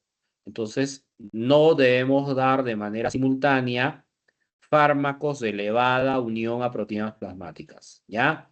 Fármacos de elevada unión a proteínas plasmáticas no debemos dar, porque de lo contrario vamos a generar efectos tóxicos, vamos a generar sobredosis de esos fármacos, ¿ya? Entonces, de esa parte es lo que tienen que acordarse, ¿ya? Bueno, ahí hay una relación, algunos he colocado, quienes son elevadas, quienes son moderadas, quienes son bajas.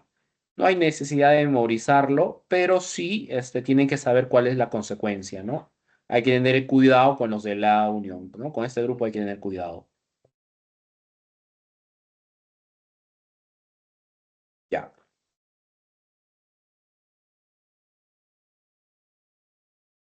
Roger, me avisas, por favor, faltando 20 minutos, por favor, para terminar la clase, ¿ya? 20 minutos me avisas. Ok, profesor. Ya. A ver, en el caso de la distribución, en el caso de la distribución de los fármacos, hay factores patológicos que pueden alterar la distribución de los fármacos por una razón, ¿ya? El caso, por ejemplo, de pacientes con desnutrición, un paciente desnutrido. ¿Por qué la desnutrición va a afectar a la distribución? En un paciente con desnutrición, la cantidad de proteínas que posee su organismo es mínima, o sea, tiene pocas proteínas plasmáticas. Y por lo tanto, si tú das una dosis normal de este fármaco en un paciente desnutrido, la concentración de fármaco libre de ese fármaco va a estar elevada, ¿no? Porque no tiene la suficiente cantidad de proteínas plasmáticas, ¿ya? Por lo tanto, efecto tóxico, efecto nocivo, sobredosis. Entonces, en esa patología, si tú tienes un paciente desnutrido, tú tienes que hacer un ajuste de la dosis de ese fármaco. No le puedes dar una dosis normal, ¿no? No le puedes dar una dosis normal a ese paciente. Tienes que hacer un ajuste de dosis. Eso se llama ajustar la dosis de los fármacos, ¿no? Es decir, tienes que reducir la dosis del fármaco. Ahí tienes que reducir la dosis del fármaco, ¿ya? Lo mismo en una insuficiencia hepática. En un paciente con insuficiencia hepática, ¿por qué hay que tener cuidado? Porque las proteínas se sintetizan en el hígado. Una proteína se va a sintetizar a nivel hepático. Y si es un paciente que tiene insuficiencia hepática, la cantidad de proteínas que va a sintetizar es menor. Tiene pocas proteínas plasmáticas. Por lo tanto, en esa situación, también hay que hacer un ajuste de la dosis de los fármacos. ¿Ya? En pacientes que tengan cualquier tipo de insuficiencia renal, cualquier tipo de problema renal, ¿ya? En un paciente que tiene problemas renales, es un paciente que está eliminando proteínas en orina. Fácilmente las orinas se van con la orina. Y eso no es normal, ¿no? Si yo detecto una proteinuria, es probable que tenga algún tipo de problema renal ese paciente. Entonces, en esa situación también hay que hacer ajuste de dosis porque las proteínas se están yendo a través de la orina. Esa persona tiene pocas proteínas plasmáticas y por lo tanto ahí también hay que hacer un ajuste de la dosis, ¿ya? En pacientes que tengan algún tipo de estrés quirúrgico, me refiero a pacientes que han entrado a cirugía, ¿no? Una cirugía. Ahí también las proteínas plasmáticas están disminuidas. Pacientes con cánceres. Un paciente con cáncer, en ese tipo de pacientes también hay que tener cuidado de administrar fármacos, ¿no? Fármacos especialmente que sean de elevada unión a proteínas plasmáticas, ¿ya? Entonces, en estas patologías hay que tener cuidado, ¿ya? Desnutrición, insuficiencia hepática, insuficiencia renal, estrés quirúrgico, cánceres, ¿ya? Y no olvidarse de que en la etapa de la gestación hay que tener cuidado entre la tercera y octava semana de gestación, con los fármacos que son de elevado coeficiente de partición, ¿ya? Esos fármacos que son de elevado coeficiente de partición son fármacos muy liposolubles. Y como son muy liposolubles, fácilmente atraviesan la barrera placentaria y podrían generar problemas de teratogenia. ¿Ya? Ahora, hay un parámetro, en el caso de la distribución, hay un parámetro farmacocinético denominado volumen de distribución, ¿ya? BD, ¿ya? Volumen de distribución. Este volumen de distribución es una relación matemática que establece lo siguiente. Establece la cantidad de fármaco que existe en el organismo sobre la concentración plasmática del fármaco, ¿ya? Es decir, la concentración del fármaco en la sangre, en la circulación, ¿ya? Concentración del fármaco en el organismo sobre la concentración plasmática del fármaco, es decir, la concentración del fármaco en la sangre. Entonces, aquí igual, ¿no? Yo voy a tener fármacos de elevado volumen de distribución y puedo tener también fármacos de bajo volumen de distribución, ¿ya? ¿Qué significa que sea un fármaco de elevado volumen de distribución? Si es un fármaco cuyo volumen de distribución es elevado, el numerador es mayor. Si el numerador es mayor, ¿eso qué significa? Que este fármaco todavía no se está distribuyendo. O sea, la concentración del fármaco en el plasma es baja.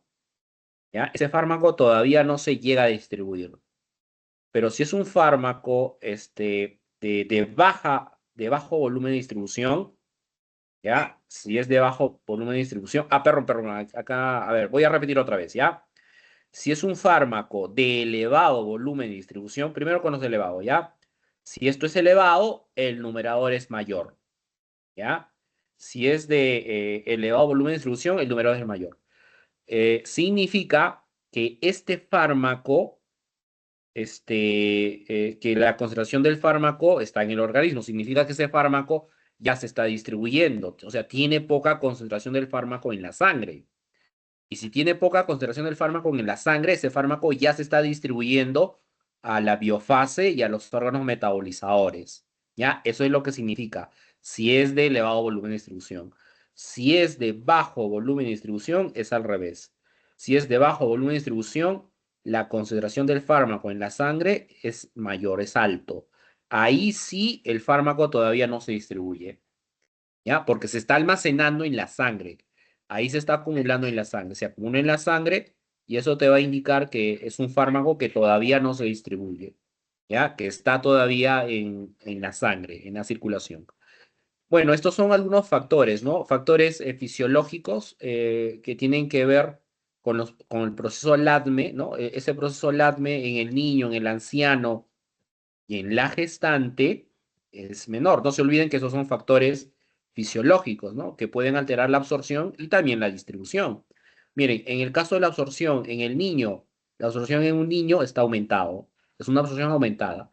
En el caso del anciano, la absorción va a estar disminuida, ¿ya? Y en el caso de una gestante, la absorción está aumentada, ¿ya? La absorción ahí va a estar aumentada. La distribución en el niño está aumentada, en el anciano está aumentada y en la gestante está aumentada, ¿no? La distribución, ¿ya? El metabolismo en el niño está reducido porque su aparato metabólico todavía es inmaduro, no tiene las enzimas suficientes para poder metabolizar al fármaco. Por lo tanto, el metabolismo en el caso del niño va a estar reducido, ¿ya? El metabolismo del fármaco también está reducido. En el caso del anciano, el metabolismo del fármaco va a estar disminuido debido a que ya las enzimas ahí están disminuidas también, ¿no? Conforme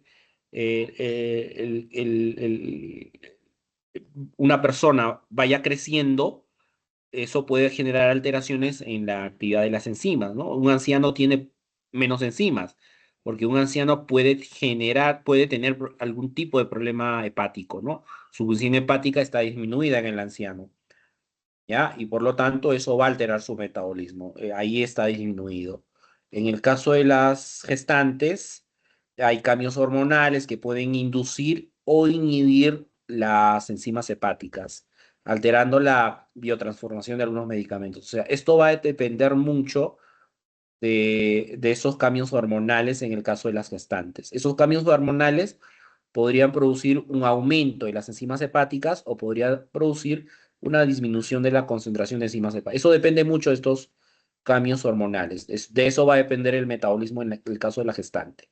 ¿Ya? La excreción en el niño está disminuida, ¿no? En el anciano también está disminuida por los problemas renales. En este caso, su función renal no va a ser igual, ¿ya? Y en el caso de la gestante es una excreción que está aumentada,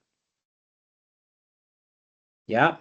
Cuando hablamos de eliminación, ¿a qué me refiero cuando hablo de eliminación?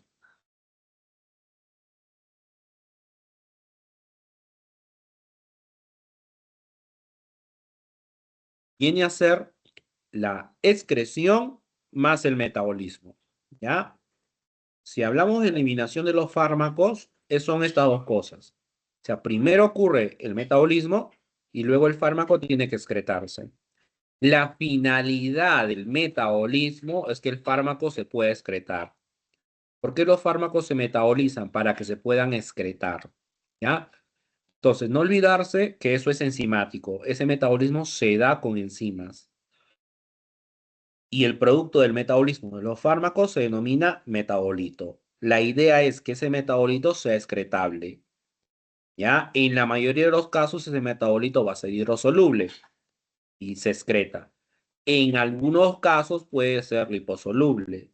Si ese metabolito es liposoluble, se reabsorbe, o sea, retorna a la circulación general, ¿ya? Vías de excreción hay varias. Las principales son, bueno, estas tres, ¿no? La renal a través de la orina, la biliar a través de las heces, la pulmonar a través del aire expirado, ¿ya? Esas son vías de excreción. Ahora, cuando hablamos del metabolismo de los fármacos, ese metabolismo se puede dar por dos fases. Se llama fase 1 y fase 2, ¿ya? La fase 1 y la fase 2. En el caso de estas reacciones de fase 1, por lo general son reacciones redox que ocurren con los fármacos. Son enzimas que pertenecen al grupo de las oxidorreductasas. En algunos casos se dan mediante reacciones de hidrólisis. Y en la fase 2 son reacciones de conjugación. Son reacciones de formación, ¿ya? O sea, en la mayoría de los fármacos van a metabolizarse por las dos fases, fase 1 y fase 2. Algunos hacen solo fase 1, algunos hacen solo fase 2, pero la mayoría hace ambas fases. Un metabolismo fase 1 es cuando yo voy a tener que el metabolito es muy liposoluble, ¿ya? Ese metabolito es muy liposoluble. Eso es una fase 2. Inmediatamente se da la fase 2, se da la fase 2. Perdón, inmediatamente se da la fase 1, se da luego la fase 2, ¿ya? Y en este caso, cuando se da la fase 2, eso hace que el metabolito sea más hidrosoluble. El metabolito se hace más hidrosoluble y por lo tanto se excreta, ¿ya? Entonces, fase 1, ese metabolito inicialmente se vuelve liposoluble, luego inmediatamente ocurre la fase 2, ocurren reacciones de conjugación y ahora el metabolito se vuelve hidrosoluble y se excreta, ¿ya? En la mayoría ocurre primero la fase 1 y luego la fase 2. En algunos, que son excepciones, solo fase 1. En algunos otros, solo fase 2. ¿Ya? Entonces, nosotros habíamos mencionado que el producto del metabolismo viene a ser un metabolito, ¿ya? Por ese metabolito, por lo general, tiene que ser un metabolito inactivo, ¿ya? O sea, se metaboliza y ese metabolito tiene que ser inactivo, no tiene que tener actividad, ¿ya? Y se excreta. En algunos casos, ese metabolito sigue teniendo actividad terapéutica, o sea, sigue siendo activo, ¿ya? Y en algunas otras situaciones, ese metabolito es tóxico, o sea, se encuentra en altas cantidades, tiene actividad y por lo tanto es tóxico. Por lo general es inactivo, pero podríamos encontrarnos con estas dos situaciones, ¿ya? En el cual voy a tener un metabolito que sigue teniendo actividad o puede ser un metabolito con una actividad exagerada que ya podría producir algún efecto tóxico ese metabolito. Ahora, aquí viene un concepto muy importante que es el concepto de profármaco, ¿ya? ¿Qué viene a ser un profármaco? Los profármacos no tienen actividad terapéutica, ¿ya? Hay fármacos que son profármacos. Hay fármacos que son profármacos. O sea, no tienen actividad terapéutica. Son inactivos. Para que tengan actividad, tiene que ocurrir una reacción química dentro del organismo o tiene que ocurrir un metabolismo previo, ¿ya? Recién producto de ese metabolismo se genera un metabolito, ese metabolito es activo y es el que tiene actividad terapéutica, es el que va a tener actividad terapéutica. Es lo que ocurre con los profármacos, ¿ya? Por ejemplo, el caso de la alfa-metildopa. La alfa-metildopa es el antihipertensivo ideal en una gestación por embarazo. Y esa alfa-metildopa es un profármaco, no tiene actividad terapéutica. Cuando tú lo administras, se metaboliza dentro del organismo y cuando se metaboliza, se genera la alfa-metilnoradrenalina. Y ese es el que tiene actividad terapéutica. su metabolito recién es el que tiene actividad terapéutica, ¿ya? Ese es un ejemplo de profármaco. Otro, el caso de los inhibidores de bomba de protones.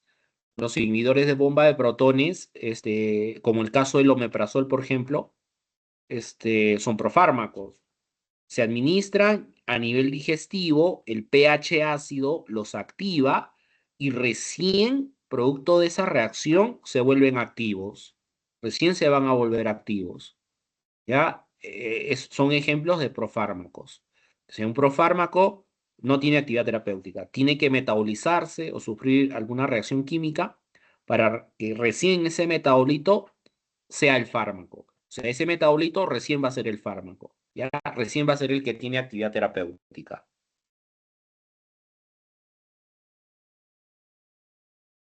Ya. Ahora, hay dos conceptos que quiero que vayan revisando, ¿ya? Que son los conceptos de inducción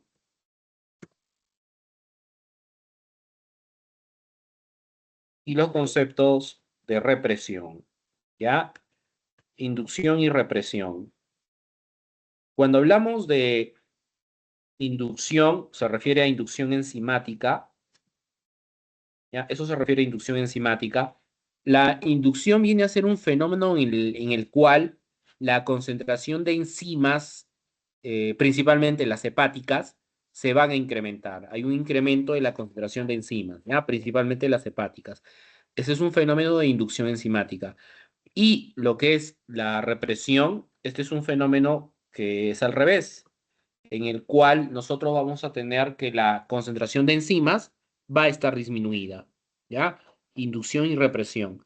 Entonces, nosotros tenemos que hay algunos fármacos que son inductores y también tenemos fármacos que son represores. Ya, tienen actividad terapéutica, pero pueden inducir y pueden reprimir enzimas. ¿Ya? A ver, ¿qué ocurre si yo administro un fármaco A? Fármaco X, ¿ya? Un fármaco X y un fármaco Y al mismo tiempo. Pero resulta que el fármaco X es inductor. ¿Ya? Resulta que el fármaco X es inductor. Entonces, como ese es un fármaco inductor, la concentración de enzimas está alta. ¿Ya? Concentración de enzimas hepáticas alta. ¿Ya? Este aumento en la concentración de enzimas hepáticas va a afectar al fármaco Y. ¿Ya? Entonces, ¿eso qué va a generar? Que el metabolismo del fármaco Y, como tengo una alta cantidad de enzimas hepáticas, esté aumentado.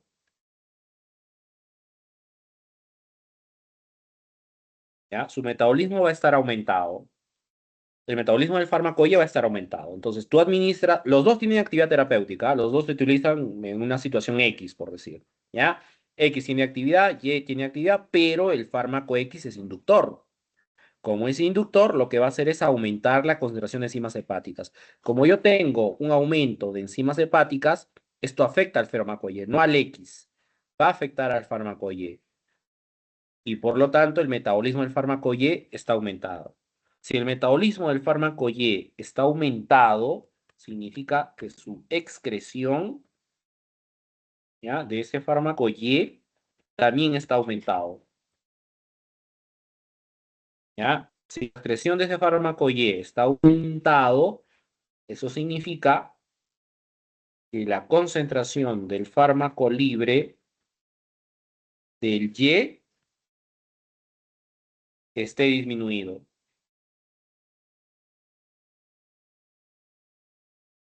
¿Ya? Eso es lo que significa. Si tú administras ese inductor, eso aumenta el metabolismo del fármaco Y, aumenta la excreción del fármaco Y, va a aumentar la excreción de ese fármaco y como el fármaco está saliendo del organismo a través de la orina, eso significa que la concentración en sangre está disminuida. Por lo tanto, la concentración de este fármaco está disminuida, ¿ya? La concentración del fármaco libre, del Y, está disminuida. Y por lo tanto, si esa concentración está disminuida, eso significa que simplemente no hay efecto. No hay efecto, no va a haber efecto, ¿ya? ¿Qué ocurre si es al revés? ¿Ya? ¿Qué ocurre si es al revés? Si es al revés, va a ocurrir lo opuesto.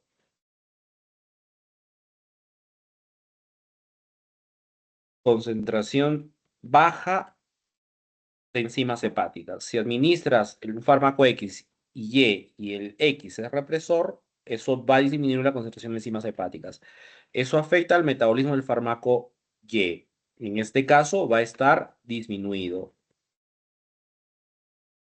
¿Ya? La excreción del fármaco Y disminuido. Y la concentración del fármaco libre del Y esté en este caso aumentado. ¿Ya? En este caso, como la concentración del fármaco libre está aumentada más de lo normal, eso ya es una sobredosis. Efecto tóxico.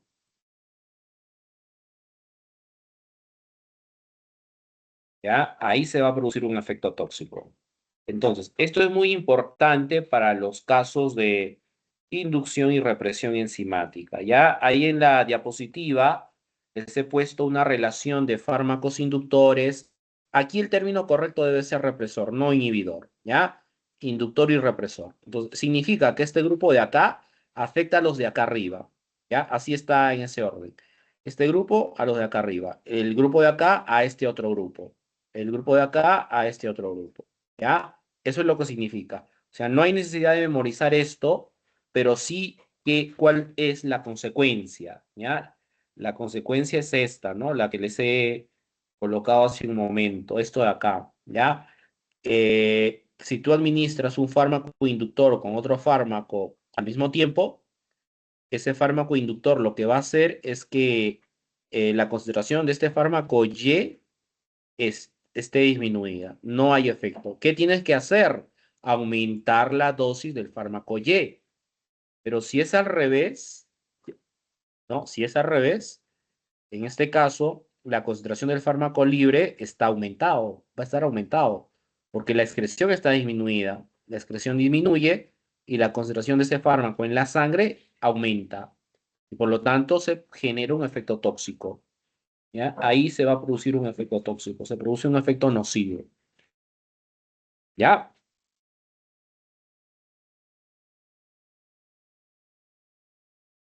Y bueno, esto ya es lo que es el proceso de excreción, ¿ya? No se olviden que la unidad funcional del riñón es la nefrona, ¿no? A nivel de la nefrona se produce la filtración celular, ¿no? Que se da principalmente a nivel de la cápsula de Bowman. Esta filtración es un proceso de difusión simple en el cual se atraviesan las membranas celulares. Luego tenemos el proceso de reabsorción, que se da a nivel del asa de Henle, a nivel de los túbulos colectores y a nivel del túbulo proximal, ¿ya? En el caso de los túbulos proximales, es la mayor es la mayor reabsorción de agua que va a ocurrir, ¿no? Entre un 65 a 70% ocurre la reabsorción de agua a nivel de los túbulos proximales, ¿ya? Por lo general, esta reabsorción es sin gasto de energía. La reabsorción va a ser sin gasto de energía. En el caso de la secreción va a ocurrir principalmente a nivel de los túbulos proximales y el tipo de transporte que realiza es un transporte activo, o sea, con gasto de energía. Este tipo de secreción está dado para algunos fármacos de carácter débil, especialmente ácidos. Los ácidos débiles, por lo general, se secretan a nivel de los túbulos proximales, ¿ya? Con un transporte activo. Y a nivel distal, a nivel del túbulo distal, hay una excreción pasiva, o sea, sin gasto de energía, ¿ya? Excreción pasiva, y de esa forma el fármaco puede salir a través de la orina, ¿ya? No olvidarse que el metabolito tiene que ser hidrosoluble, ¿no? Aquí debe ser metabolito, ¿ya? No medicamento. Metabolito hidrosoluble. Tiene que ser un metabolito hidrosoluble para que se pueda excretar. Y no olvidarse de los casos de intoxicación que les he dicho. Si es un fármaco, intoxicación por fármaco ácido, lo que hay que hacer es alcalinizar. Si es una intoxicación por un fármaco básico, lo que hay que hacer es acidificarlo, ¿ya? Y esto vendría a ser lo que es la recirculación enterohepática de algunos fármacos. Esto es cuando el caso del metabolito sea liposoluble. Si ese metabolito es liposoluble, retorna nuevamente a la circulación general y nuevamente va a volver a metabolizarse, ¿ya? Eso es una recirculación enterohepática. Eso ocurre con algunos fármacos, ¿ya? Especialmente con aquellos que generan metabolitos liposolubles, ¿ya? La famosa recirculación enterohepática. Esto es el índice leche-plasma. Este índice leche-plasma te mide esta relación, la relación de la concentración del fármaco en la leche sobre la concentración del fármaco en el plasma. En la mayoría de los fármacos, este índice leche-plasma debe ser bajo, debe ser mayor, salvo en algunos casos, como el caso, por ejemplo, de la ranitina, cuyo índice plasma es elevado, ¿no? Es 10, es elevado, ¿ya? Pero en la mayoría debe de ser bajo, debe ser menor a 1. ¿Ya? Debe ser menor a 1 porque debe ser bajo porque la idea es que en este caso, miren, si es menor a 1 el numerador es mayor, ¿no? Significa que la concentración de ese fármaco en plasma es alto.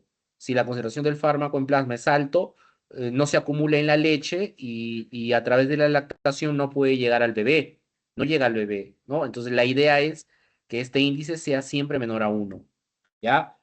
Si es mayor a 1, con eso sí hay que tener cuidado. Si es mayor a 1, significa que la concentración del fármaco en la leche se está acumulando y en la etapa de lactación fácilmente va a llegar al bebé y le podría generar algún tipo de efecto, ¿no? Al bebé, ¿ya? Aquí les he dejado un enlace donde te indica una relación ahí tú le puedes colocar el fármaco y te da qué índice leche plasma tiene, ¿ya? El de lactancia, ¿ya? Bueno, ahí hay un ejercicio, a ver, en la parte de laboratorio, si podemos lo resolvemos. Intenten resolverlo, por favor, ahí hay datos. Y finalmente, el tiempo de vida media, ¿ya? Cuando hablamos del tiempo de vida media, es el tiempo necesario para que la concentración plasmática del fármaco se reduzca a la mitad, ¿ya? O sea, ese fármaco se va a ir metabolizando, ¿no es cierto? Y a medida que se vaya metabolizando, su concentración se va a ir reduciendo. Entonces, ese tiempo que transcurre desde que se administró el fármaco hasta que su concentración alcanzó la mitad de su concentración, ese tiempo se le denomina tiempo de vida media, ¿ya? Tiempo en el cual la concentración plasmática del fármaco se reduce a la mitad. Tiene que reducirse a la mitad. Y eso se da cuando los fármacos se vayan metabolizando, ¿ya? A eso se le denomina tiempo de vida media, ¿ya? Bueno, eso es todo, chicos. Eso es toda la parte relacionada con farmacocinética. La siguiente clase la vamos a hacer presencial, ¿ya? La parte de laboratorio, por esta semana vamos a hacerla presencial. Traigan una calculadora. Vamos a hacer cálculo de dosis. Vayan revisando lo que es cálculo de dosis para la parte de laboratorio. Cualquier cosa, con su delegado voy a estar en contacto coordinando para que su delegado ya les comunique si hay algún cambio, ¿ya? Por el momento, presencial, cada uno en su grupo. Hay 2 grupos de laboratorio, ¿ya?